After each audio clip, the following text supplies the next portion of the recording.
Halo semuanya, kembali lagi bersama saya Madianto. Kali ini kita akan membahas tentang cara mudah untuk menabung. Siapa yang resolusi tahun 2020 ini mengumpulkan uang alias menabung? Ini salah satu resolusi penting yang harus diwujudkan. Tujuannya demi masa depan keuangan yang lebih baik. Masa iya, selamanya kamu tidak punya tabungan? Gaji habis begitu saja tanpa jejak. Mulailah mengatur keuangan sejak dini, termasuk mengalokasikan dana untuk tabungan. Ini baru yang dasar, belum ke tahap investasi.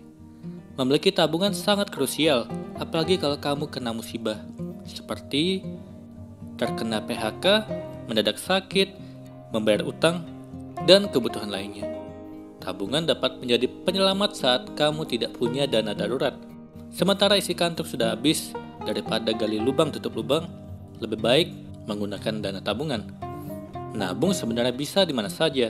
Hal yang penting yaitu komitmen dan disiplin menyisihkan uang setiap bulan, atau kalau perlu setiap hari. Berikut cara menabung yang paling mudah untuk siapa saja. Yang pertama, sisihkanlah minimal 10% dari gaji ke tabungan. Dalam prinsip dasar mengatur keuangan, anggaran untuk pos tabungan minimal 10% dari gaji atau penghasilan. Mau 20%? Itu akan lebih baik. Kalau kamu sedang dalam tahap belajar mengelola keuangan, menyisihkan 10% sudah bagus. Kalau gajimu 3 juta per bulan, berarti minimal kamu harus menabung 300 ribu. Langsung sisihkan ketika kamu terima gaji atau penghasilan. Jangan menunggu dari sisa gaji karena biasanya tidak sesuai kenyataan. Inginnya menabung, tetapi lihat pakaian, sepatu, tiket murah. Menabung hanya sekedar angan-angan. Kedua, masukkan dana tersebut ke rekening tabungan. Orang zaman sekarang harusnya sudah melek keuangan. Ada bank sebagai wadah mengumpulkan dan menyimpan uang dengan aman. Jadi tidak perlu lagi menyimpan uang di bawah bantal atau kasur maupun di lemari baju.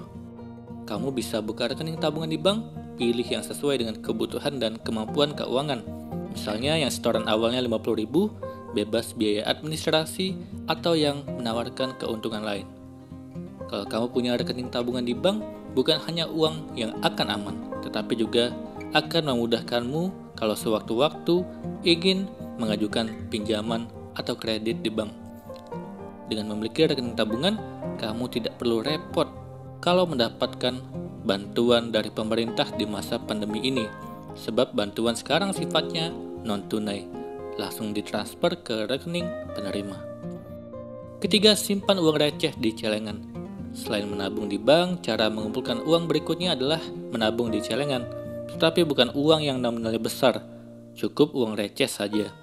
Misalnya uang koin 1000, 500, 200, dan 100. Uang pecahan 2000 juga bisa. Jangan sepelekan uang receh. Kalau dikumpulkan setiap hari, lama-lama akan banyak. Menabung 2000 setiap hari, kalau rutin selama 5 tahun, bisa mencapai 3,6 juta. Sudah cukup untuk membayar DP kendaraan. Itulah kekuatan uang receh. Keempat, menabung sesuai tanggal. Cara ini bisa kamu terapkan untuk yang susah menabung jumlah besar sekaligus. Menabung sesuai tanggal maksudnya adalah nominal uang yang disimpan mengikuti tanggal dan dimulai dari 30 atau 31 setiap bulan. Contohnya bulan Januari 2021 ada 31 hari. Tanggal 31 menabung 31 ribu. Tanggal 30 sebesar 30 ribu. Tanggal 29 menyisihkan 29 ribu, begitu seterusnya. Maka total tabunganmu dalam sebulan akan menjadi 496 ribu. Dengan cara tadi tidak akan terlalu menjadi beban keuangan. Tetapi ingat, jangan sampai lupa menabung. Terlewat sehari saja, target menabungmu bisa buyar dan kemudian jadi malas lagi menyisihkan uang. Oleh karenanya pasang alarm di ponsel sebagai pengingat. Tidak ada alasan lagi untuk mangkir menabung demi tujuan. Kali ini kita akan membahas tentang gaya hidup minimalis untuk mengajarkan kita hanya memiliki yang dibutuhkan saja. Minimalisme merupakan suatu prinsip atau konsep pemikiran dalam menjalani hidup yang sederhana. Gaya hidup minimalis mengajarkan kita untuk memiliki hanya apa yang kita butuhkan dan mengurangi sesuatu yang tidak begitu diperlukan. Gaya hidup minimalis banyak diterapkan oleh masyarakat Jepang. Salah satu yang menginspirasi banyak orang mengenai hidup minimalis adalah penulis Marie Kondo dan Fumio Sasaki. Apakah kita pernah memikirkan berapa banyak barang yang kita miliki? Dan apakah semua barang yang kita miliki benar-benar kita butuhkan? Banyak orang yang membeli dan memiliki sesuatu yang sebenarnya tidak terlalu mereka butuhkan. Akibatnya barang menumpuk. Kalau kita ingin memulai gaya hidup minimalis, kita dapat mulai dengan menyingkirkan barang yang tidak kita perlukan dan hanya simpan barang yang benar-benar kita perlukan. Gaya hidup sederhana dan tidak berlebihan ini lebih memprioritaskan kualitas daripada kuantitas dan mengajarkan kita untuk lebih ikhlas dan lebih bersyukur dalam hidup. Gaya hidup minimalis tentu bukan hanya sekedar membereskan barang-barang dan menciptakan tempat tinggal yang rapi dan bersih. Dengan slogan "Less is more", gaya hidup minimalis mengajarkan kita untuk mengurangi segala sesuatu yang berlebihan dalam hidup. Untuk memulai gaya hidup minimalis, kita dapat mengikuti beberapa langkah seperti ini. Yang pertama, rapikanlah barangmu. Salah satu yang terpenting dalam memulai hidup minimalis adalah decluttering. Decluttering adalah menyingkirkan barang yang tidak kita butuhkan dan menyimpan barang yang dibutuhkan. Ada metode 4 kotak, yakni mengelompokkan barang dalam kategori, menyimpan, memindahkan, buang, dan berikan. Kedua, kelola pengeluaran. Dalam membeli barang, pastikan hanya membeli barang yang benar-benar kita butuhkan. Ketiga, rawat barang yang kita miliki. Dengan sedikitnya barang yang kita miliki, akan membuat kita punya waktu untuk merawat barang tersebut. Kita akan merawat barang tersebut tetap dalam keadaan yang baik.